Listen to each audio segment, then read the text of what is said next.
नमस्कार साथियों, स्वागत है आप सभी का 10/8/2022 के करंट अफेयर्स में। चलिए शुरू करते हैं।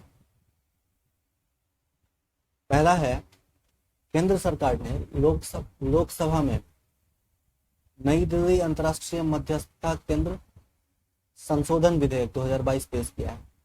यह विधेयक जो है, इसका काम है कि जो अंतर्राष्ट्रीय केंद्र था उसका नाम बदल करके अब अंतर्राष्ट्रीय मध्यस्थता केंद्र कर दिया गया। इसका काम है जो देश के अंदर के विवाद हैं या फिर अंतर्राष्ट्रीय स्तर के जो विवाद हैं उनको सॉर्ट आउट करना।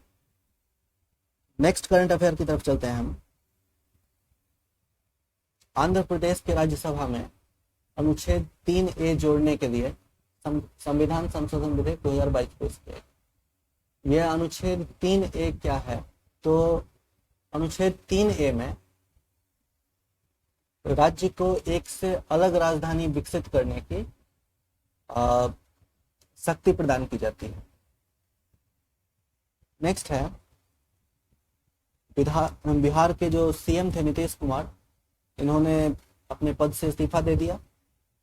बीजेपी के साथ इनका गठबंधन था, यहां से इन्होंने इस्तीफा दिया। इसके बाद फिर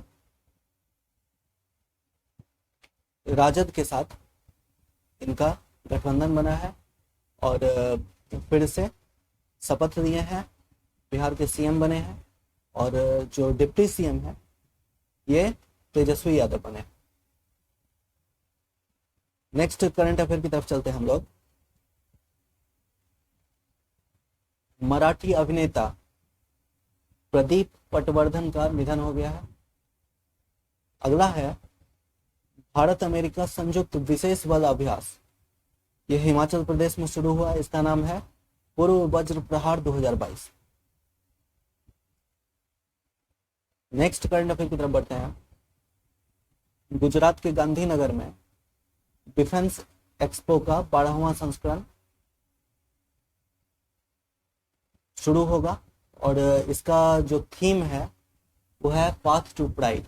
ये डिफेंस एक्सपो में होता क्या है, तो ये युद्ध क्षेत्र में जो क्या क्या आने वाला है, इसमें जो स्टार्टअप्स हैं या एमएसएमई है, ये सब अपने अपने जो हथियार जो बनाएंगे या फिर कुछ भी ऐसा सामग्री जो युद्ध में उपयोग में लाया जा सके, इसका प्रदर्शनी होगा। और इसका जो उद्देश्य है इसका उद्देश्य है कि भारत को 2025 तक 5 बिलियन अमेरिकी डॉलर का निर्यात पहुंच सके। भारत का इतना का डिफेंस के क्षेत्र में 5 बिलियन डॉलर का निर्यात पहुंच सके, ये इसका लक्ष्य रखा गया है और इसका थीम है पाथ टू प्राइड। अगले करंट अफेयर की तरफ बढ़ते हैं। कृषि मंत्री नरेंद्र सिंह तोमर, ये उत्तर प्रदेश के चंदौली में Indo Israel centre for excellence for vegetables की आधारशिला रखी है। इसके माध्यम से जो यूपी के किसान हैं उनको उनका आमदनी बढ़ाने में ये प्रोत्साहित करेगा। ये जो एमओयू हुआ है और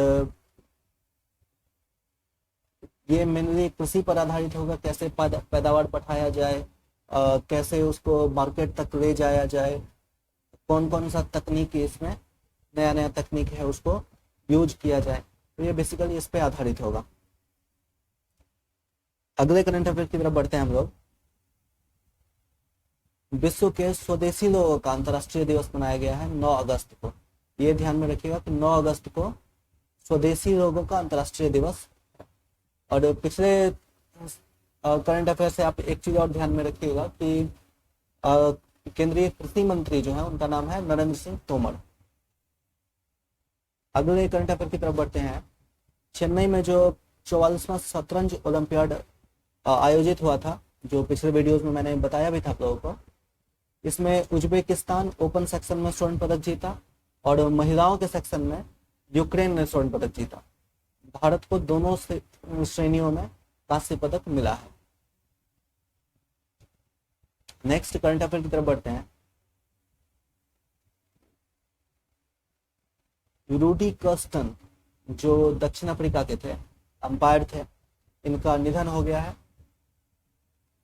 अगला है कि मनोज प्रभाकर, जो भारतीय टीम के पूर्व गेंदबाज थे, ये नेपाल क्रिकेट टीम के कोच बने। नेक्स्ट है मणिपुर विधानसभा ने एनआरसी को लागू करने के लिए राज्य जनसंख्या आयोग का स्थापना किया है। ये एनआरसी क्या है, एनआरसी के बारे में जानेंगे हम लोग। एनआरसी एक तरह का रजिस्टर है जो प्रत्येक गांव के संबंध में तैयार किया जाता है। ये राष्ट्रीय स्तर पर या फिर राज्य के स्तर पर तैयार होता है और प्रत्येक गांव के संबंध में तैयार होता है, जिसमें बताया जाता है कि अमुक गांव में इतने घर हैं, उन घरों को नंबर दिया जाता है, जैसे 1 नंबर 2 नंबर 3 नंबर करके नंबरिंग किया जाता है घर का। और उसमें यह भी बताया जाता है कि कितने व्यक्ति हैं, उसमें कितने मेल हैं, कितने फीमेल हैं, बच्चे कितने हैं, ये सारा विवरण इसमें शामिल होता है एनआरसी में। इसका मुख्य उद्देश्य एनआरसी का क्या है, तो जो वहाँ के निवासी हैं, जो वैध निवासी हैं या फिर जो बाहर से आए हैं, जो अवैध रूप से वहाँ पर रह रहे हैं, तो इन दोनों को अलग करना है इसका मुख्य उद्देश्य। अगले करंट अफेयर की तरफ बढ़ते हैं हम लोग। हाल ही में सरकार ने 2021-22 से 2025-26 के दौरान प्रधानमंत्री आदि आदर्श ग्राम योजना का नामांकन किया है। ये जनजातीय उप योजना के लिए केंद्रीय सहायता इसमें दी जाती है। अब ये जानते हैं कि प्रधानमंत्री आदि आदर्श ग्राम योजना है क्या। तो इसमें राज्य की जनजातीय उप योजना में अतिरिक्त रूप से विशेष केंद्रीय सहायता प्रदान करके जनजातीय लोगों के विकास में कल्याण के लिए राज्य सरकारों का एक प्रयास होता है। इसमें यह जो पहल है, इसमें अनुसूचित जनजाति के लोग शामिल होते हैं और अलग अलग योजनाओं के तहत उनको धन उपलब्ध करवाया जाता है और इसमें जो सुविधा व्यवस्था है उसका जांच किया जाता है, जो बुनियादी ढांचा है सुविधा का उसको जांच किया जाता है। ये मुख्य रूप से जो आदिवासी क्षेत्र के लोग हैं उनके लिए ये कारगर होता है। नेक्स्ट है, अभी पेशा अधिनियम के बारे में जाने होंगे। पेशा अधिनियम अभी सुर्खियों में आया है। ये पेशा अधिनियम क्या है, इसके बारे में जानते हैं कि गुजरात में जो चुनावी दल सब है, ये सब आदिवासियों को लुभाने के लिए अलग अलग तरह के वादे करते हैं। तो इन्हीं को रोकने के लिए, इन सब चीजों को रोकने के लिए पेशा अधिनियम लाया गया था, जो कि अभी चर्चा में है। नेक्स्ट करंट अफेयर की तरफ बढ़ते हैं हम लोग।